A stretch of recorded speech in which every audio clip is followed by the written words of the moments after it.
સણોસરા ગામે રોયલ્ટી વગરની રેતી નાખવાની કામગીરી. કચ્છના અબડાસા તાલુકાના સણોસરા ગામે ડેમના અવગણના કામમાં ખનીજ માફિયા દ્વારા ખુલ્લેઆમ કાયદાની કોઈ બીક ના હોય તેવી રીતે રોયલ્ટી વગરની રેતી નાખવામાં આવી રહી છે. Story report by Kiritsinh Jadeja, Abdasa.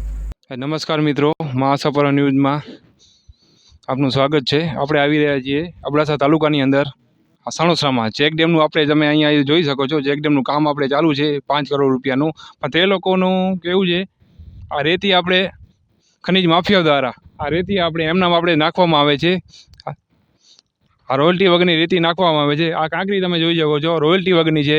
ખનીજ માફિયાઓ દ્વારા કોઈ જાતની બીક એમને છે નહીં. ખનીજ માફિયા દ્વારા આપણે અત્યારે આવી ગયેલા છે. આપણે અહીંયા ખનીજ વાળા આવી ગયેલા છે અત્યારે અહીંયા. તો આપણે તપાસ કરીએ છીએ આ લોકોને શું થશે. દંડ પછી આમનો થશે કે નહીં થાય, કાયદેસરની આપણે કાર્યવાહી થશે કે નહીં થાય, એ જોવાનું છે. માં motor driving, safe and sure driving. Driving એ શોખ સાથે આપની મોટી જવાબદારી પણ છે. અમારા ઇન્સ્ટ્રક્ટર દ્વારા સચોટ અને સરળ માર્ગદર્શન. આપની રોજની તાલીમની માહિતી મેળવીને શું અધુરાશ છે એના ઉપર પૂરું ફોકસ કરાય છે.